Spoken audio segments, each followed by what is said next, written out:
Hello बच्चों, today we are going to discuss our class 10th maths worksheet number 67. Date is 14 December 2020 and topic is probability, questions on coins. तो probability के बारे में हम जान ही चुके हैं. आज हम डिस्कस करेंगे coins से रिलेटेड probability, यानी जब हम coin को टॉस करते हैं तो क्या क्या probabilities हो सकती हैं. So Sachin and Naman want to play video games, but to decide who will start the game they toss a coin. अब उन्होंने कि गेम स्टार्ट करना है, कॉइन टॉस किया कि कौन पहले स्टार्ट करेगा. तो if head appears Naman will start and if tail appears Sachin will start. कि नमन स्टार्ट करेगा अगर हेड आया और सचिन स्टार्ट करेगा अगर टेल आया. तो अब जब वो कॉइन को टॉस करेंगे तो टोटल पॉसिबल आउटकम्स क्या होंगे, या तो हेड आएगा या टेल, यानी हमारे पास टोटल आउटकम्स हो गए 2. So number of favourable outcomes for an event E, यानी अगर हम बात करें कि हमें चाहिए टेल के लिए इवेंट, टेल यानी हम ये देखना है कि सचिन गेम कैसे स्टार्ट, मतलब उसकी प्रोबेबिलिटी क्या है स्टार्ट करने की गेम. तो टोटल पॉसिबल आउटकम जो है वो तो हो गए हमारे 2, और टेल आने का जो टर्न है वो कितनी बार आ सकता है टेल. तो हम जब टॉस करेंगे तो टेल एक ही बार आएगा. तो फेवरेबल आउटकम जो हो गया वो हो गया 1. सो प्रोबेबिलिटी हो गई P ऑफ E, यानी इस इवेंट की जिसमें हम टेल काउंट कर रहे हैं वो हो गई 1/2. सिमिलरली अगर हमें हेड की प्रोबेबिलिटी चाहिए तो वो भी हेड भी 1 टाइम आ रहा है और टोटल नंबर ऑफ आउटकम्स है 2, तो वो भी हो गया 1/2. तो इस तरह से हमारी ये प्रोबेबिलिटी हो गई. अब ये जो कॉइन है ये किसके लिए हम यूज़ कर सकते हैं, जब हमारे सिर्फ 2 पर्सन्स जो है वो इन्वॉल्व हों. So it can taken with the help of a single coin. Now how they take the decision who will start the game when their third friend Monu came to play. Then they decided to toss 2 coins. अब यहाँ पे तो सिर्फ एक, जो अगर 2 लोग हैं तो ही हम डिसाइड कर सकते हैं कि कौन स्टार्ट करेगा, लेकिन मोनू भी आ गया. अब उन्होंने क्या सोचा कि हम 2 कॉइन्स जो हैं वो टॉस करेंगे. अब जब वो 2 कॉइन्स टॉस करते हैं तो हमारे पास क्या क्या पॉसिबल आउटकम हो सकते हैं. हो सकता है दोनों कॉइन्स पे हेड आ जाए, हो सकता है एक पे फर्स्ट पे हेड सेकंड पे टेल, फर्स्ट पे टेल सेकंड पे हेड, या दोनों पे ही टेल. यानी टोटल हमारे पास आ गए 4 आउटकम्स.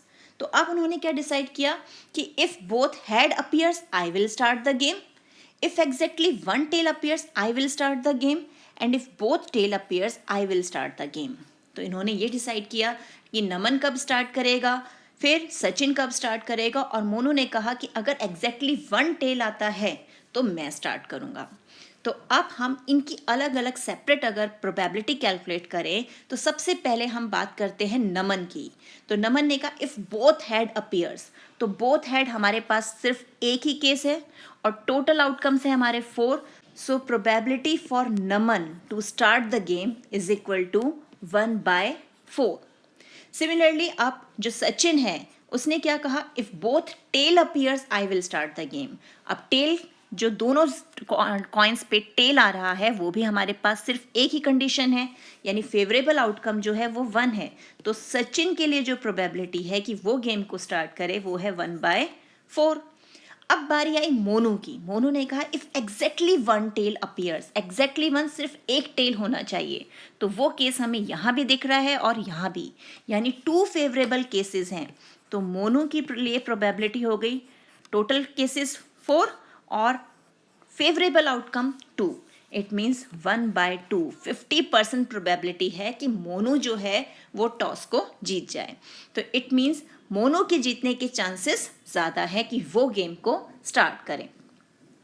सो अब यहाँ पर है whose chances of winning are more. तो किसके चांसेस हैं, मोनू के, क्योंकि मोनू ने 2 उसके पास ऑप्शंस हैं फेवरेबल ऑप्शंस. आप देखते हैं इससे रिलेटेड एग्जाम्पल्स कि हम इन क्वेश्चंस को कैसे सॉल्व करते हैं. तो सबसे पहले example 1, a coin is toss twice at random, what is the probability of getting at least 1 head and the same face. At least 1 head का मतलब कि एक हेड तो होना ही चाहिए, उससे ज़्यादा भी हो सकता है. तो पॉसिबल आउटकम्स जब हम कॉइन को टॉस कर रहे हैं, अभी हमने देखा 2 कॉइन को टॉस करते हैं तो कितने आउटकम्स आ जाते हैं हमारे पास, 4. तो अब सबसे पहले एटलीस्ट 1 हेड. तो 1 हेड का मतलब यहाँ भी हमें 1 हेड मिल ही रहा है, 1 से ज़्यादा है लेकिन कम नहीं है, 0 हेड नहीं है इस केस में भी और इस केस में भी. यानी हमारे पास कितने आ गए फेवरेबल आउटकम, 3. सो प्रोबेबिलिटी क्या होगी, 3/4. अब है सेम फेस, यानी दोनों ही कॉइन्स पे या तो हेड हो या फिर टेल हो।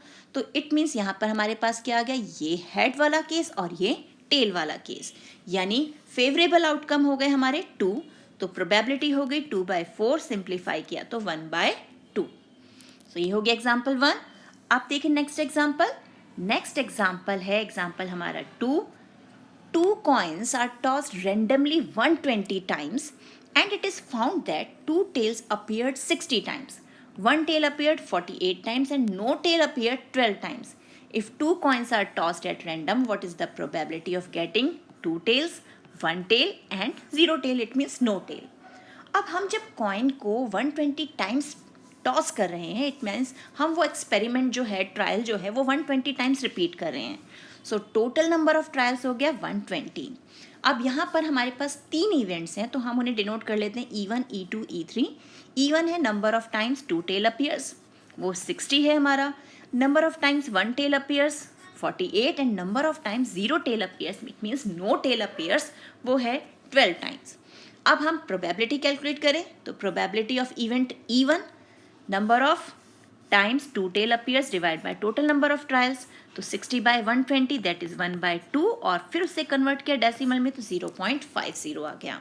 सिमिलरली सेकेंड इवेंट की प्रोबेबिलिटी वो आ गई 48/120 एंड थर्ड इवेंट की प्रोबेबिलिटी आ गई 12/120 और उसे सिंप्लीफाई करके 0.10 हमें आंसर मिल गया। तो अब यहाँ पर हम अगर इन तीनों प्रोबेबिलिटीज़ को ऐड करें तो हमारे पास क्या आ रहा है, टोटल 1। और हमने यही सीखा था ना, हमारे एक इवेंट के लिए जितनी भी प्रोबेबिलिटीज़ होती हैं उसको जब हम ऐड करते हैं तो हमारा टोटल 1 आता है। तो ये हो गए हमारे दोनों एग्जाम्पल्स। अब देखिए आगे क्या है, आगे है ट्राई योर सेल्फ, यानी हमें क्वेश्चन सॉल्व करने हैं। तो first question is if a coin is toss 500 times and the tail appears 159 times, find the probability of getting a tail. तो अब कॉइन को हम कितने टाइम टॉस कर रहे हैं, 500 टाइम्स, यानी ट्रायल जो है वो 500 है और टेल 159 टाइम्स आ रहा है। तो अब इसे सॉल्व करते हैं। सो सॉल्यूशन 1, सबसे पहले टोटल नंबर ऑफ ट्रायल्स 500, हमने इवेंट ई जो है वो ले लिया outcomes of getting a tail. तो total number of favourable outcomes हमारे टेल कितने टाइम्स आ रहे हैं, 159 टाइम्स। तो प्रोबेबिलिटी क्या हो गई, favourable outcome divide by total trials, that is 159/500। ये आगे सिंप्लीफाई नहीं होगा, तो this is our final answer. इसे हम डेसिमल में भी कन्वर्ट कर सकते हैं। अब देखते हैं question number 2। Question 2 is the two coins are tossed simultaneously. Write the number of favorable outcomes for the following events. First है getting at least one tail and second one is getting no tail. तो अब हमारे 2 coin toss कर रहे हैं हम और हमें ये दोनों इवेंट्स के लिए प्रोबेबिलिटी कैलकुलेट करनी है। तो अब इसे सॉल्व करते हैं।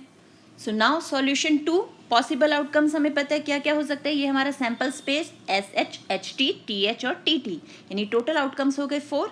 अब फर्स्ट इवेंट यानी E1 हम जो लेते हैं गेटिंग एटलीस्ट वन टेल, तो अब one tail, at least one tail यानी 1 से ज़्यादा भी हो सकता है। तो हमारे कौन कौन से केस हो गए, यहाँ पर हमें एक टेल मिल रहा है, यहाँ हमें एक टेल मिल रहा है और यहाँ हमें एक से ज़्यादा मिल रहा है।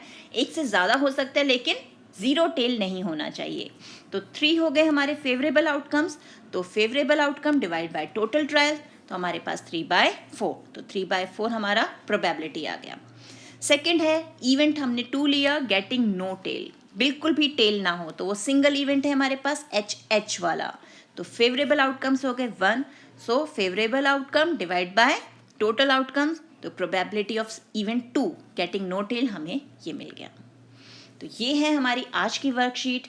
इसी टाइप के और क्वेश्चंस की प्रैक्टिस कीजिए अपनी NCERT बुक से।